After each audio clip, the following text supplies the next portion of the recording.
Ya, exacto. No, yo por eso digo hola, que es como neutral, nada, no lo digo.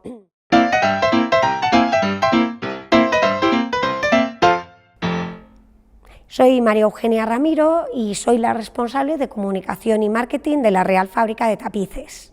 ¿Cuándo surge la fábrica y por qué? Vale, la fábrica la crea Felipe V en 1721. La misión de la fábrica, digamos que es cuando se rompen las relaciones comerciales con Utrecht, bueno, pues traernos aquí a la península esa posibilidad, esos telares, esos maestros liceros para continuar fabricando aquí en la península tapices y alfombras. ¿Qué se hace en la fábrica? Aquí tenemos 3 líneas de trabajo muy claramente diferenciadas. Fabricamos, restauramos y divulgamos. Fabricamos alfombra y tapiz, tal y como se hacía en el siglo XVIII, incluso en los mismos telares del siglo XVIII y siguiendo las mismas técnicas, dado que nuestro principal fin fundacional es el de conservar esos oficios centenarios. Restauramos todo tipo de textil, alfombra, tapiz, repostero y, como digo, todo tipo de textil, sillería con tapiz, con tela de tapiz, uniformes militares. Por ejemplo, incluso tuvimos también del Museo Balenciaga, restauramos vestidos originales diseñados por este modisto. También restauramos banderas. También restauramos textiles religiosos, es un tipo de trabajo bastante habitual para cofradías y hermandades de Semana Santa. Fabricáis, restauráis y divulgáis. Y divulgamos, correcto. Divulgamos porque nuestro objetivo también es dar a conocer nuestro patrimonio textil. ¿Cómo divulgamos? Con exposiciones, algunas se realizan de manera temporal en la Real Fábrica de Tapices, en la galería, y otras se desplazan, nuestros tapices, nuestros reposteros, nuestras alfombras y nuestro material de fabricación se desplaza a otras ubicaciones, como puede ser Burgos. Por ejemplo, ahora mismo tenemos una exposición en el Museo de la Evolución Humana que finaliza el 22 de febrero, se desplaza a Santander, al Palacio de la Magdalena, hemos estado también exponiendo en la Alhambra de Granada, en el Archivo de Indias, de Sevilla, en ubicaciones muy singulares que, bueno, que dan a conocer también a los habitantes de esa ciudad y a los turistas que pasan por ella todo nuestro patrimonio. ¿Cómo es el proceso para crear un tapiz o una alfombra? Bueno, pues ahora lo vamos a ver en los telares, pero lo primero es que tenemos que partir de un diseño, tenemos que partir de un dibujo. En el caso de los tapices, ese diseño, ese dibujo es el cartón, en el caso de las alfombras es el boceto. Una vez tenemos ya ese diseño, lo trasladamos a la urdimbre. Lógicamente hay que montar en los telares de alto lizo esos hilos de trama y de urdimbre, esos hilos horizontales y verticales que al final son el esqueleto de un tapiz y de una alfombra para poder ir tejiendo con lana merina, que es una de nuestras principales materias primas, ir tejiendo ese dibujo. Hay que calcar ese dibujo con un grafito o con una caña humedecida en tinta y lo vamos a calcar, lo vais a ver hilo a hilo, punto por punto, en 360 grados. Esto es muy importante porque según van tejiendo los maestros liceros se puede ir borrando con la propia mano el dibujo. Entonces, por eso es fundamental que lo tengamos calcado de manera tridimensional. Es decir, resumimos, partimos de un dibujo, tenemos que montar en paralelo la urdimbre, los hilos de trama y de los hilos horizontales y verticales de trama y de urdimbre, los montamos en el telar, calcamos ese dibujo hilo a hilo, punto por punto y ya comenzamos el proceso de tejer. ¿Cuánto se tarda en hacer una alfombra o un tapiz? Pues una alfombra de nudo turco se tarda aproximadamente una semana, metro cuadrado por persona, mientras que en la alfombra de nudo español se tardaría el doble, 2 semanas. En el tapiz es más complejo porque no solamente entra en juego la lana merina, sino que también utilizamos otros materiales como puede ser la seda, el oro y la plata. Pero te puedo decir que podemos tardar entre 6 y 14 meses en realizar metro cuadrado por persona. Hablabas del nudo español y el nudo turco. ¿Son dos técnicas? Completamente diferentes, mientras que en este último, en el nudo turco, podemos interpretar casi cualquier tipo de forma, muchas líneas curvas, por ejemplo. En el nudo español no es así, es un dibujo casi pixelado. Y desde luego la prueba de fuego es cuando nosotros miramos el anverso y el reverso de una alfombra. En el nudo turco vamos a ver que en el reverso se aprecian perfectamente esos hilos de trama y urdimbre, esos hilos horizontales y verticales, mientras que en nudo español es prácticamente como si fuera un nido de abeja. Esa estructura, ese esqueleto aparece cubierta. El nudo español también tiene unos flecos, generalmente que son los flecos propios de la urdimbre, no son un añadido que se hace a posteriori. Hablemos del taller de restauración, porque en el obrador del tapiz es lo que estábamos comentando, que es donde se fabrica, y en el taller de restauración, exactamente cuáles son las tareas. De acuerdo, restauramos. Nosotros aquí dentro de la Real Fábrica de Tapices hablamos de dos tipos de restauración. Una restauración de alfombra de uso, restauración no museística, que consiste en reintegrar esos faltantes de trama y de urdimbre de alfombras que podemos tener, que puede tener una institución o que podemos tener en casa. Insisto en que es una restauración, una intervención no museística, mientras que en la nave de restauración de textiles históricos o textiles museísticos se lleva a cabo otro tipo de restauración que se basa en las normas internacionales de restauración textil. Por ejemplo, la restauración tiene que ser discernible al ojo humano, es decir, se tiene que poder reconocer y no podemos incurrir en un falso histórico.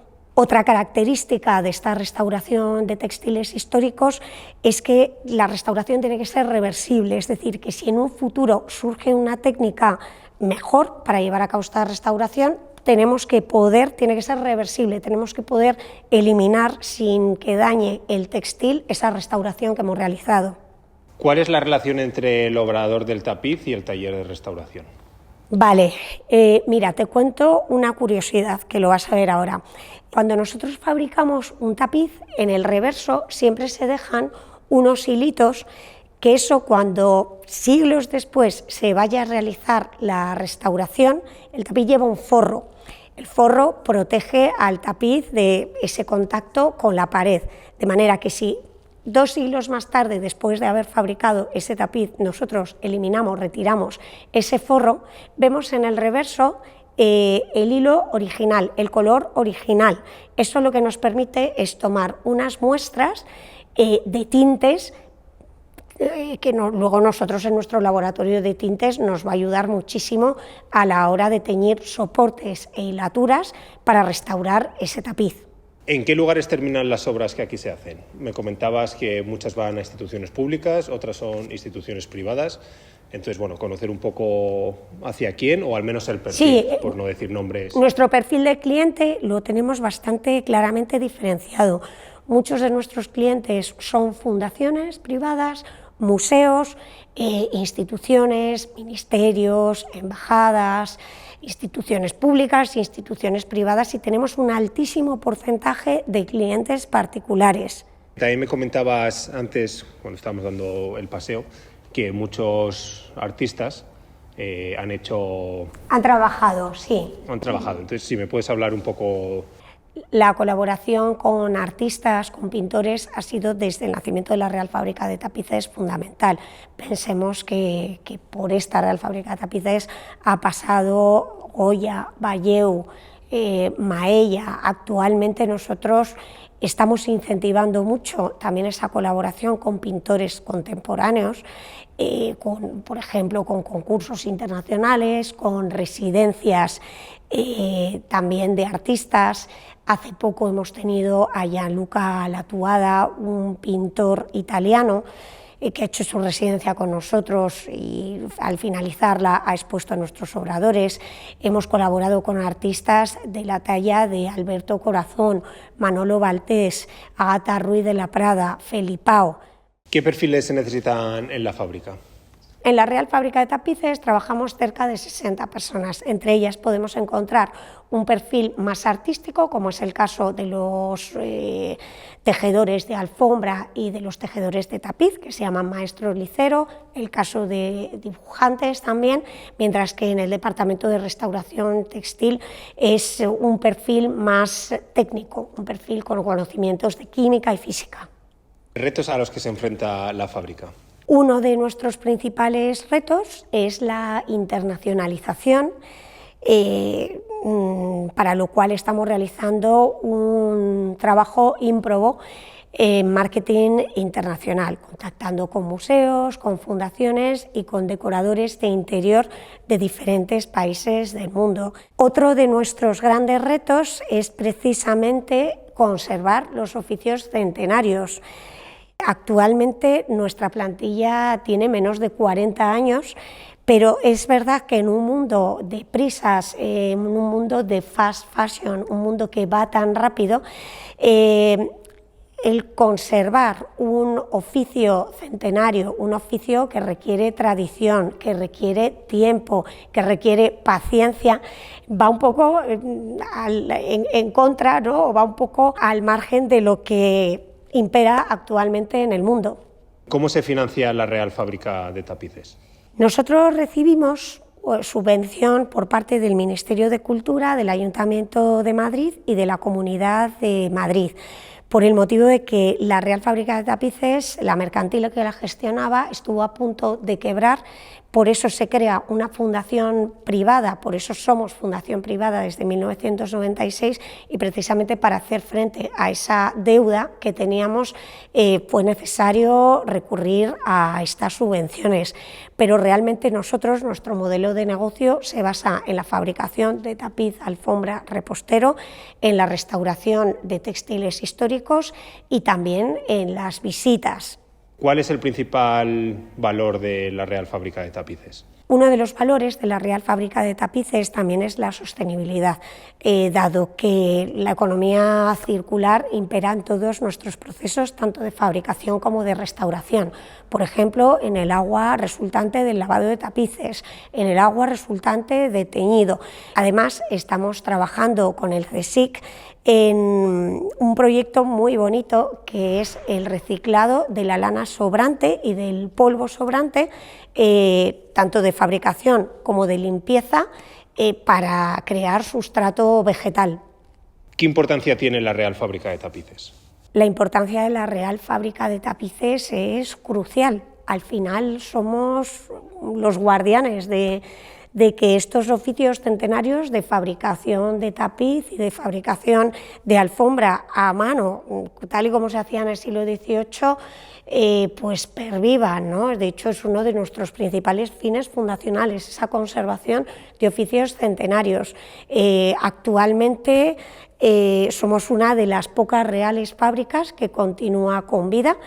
Además, hemos estado en funcionamiento desde 1721 de manera ininterrumpida, de manera que la importancia de la Real Fábrica de Tapices es crucial, es una institución única, no hay otra en el mundo. Mira, esta es la lana que se utiliza para fabricar alfombra de nudo español un poquito más finita, y esta es la que utilizamos para fabricar alfombra de nudo turco.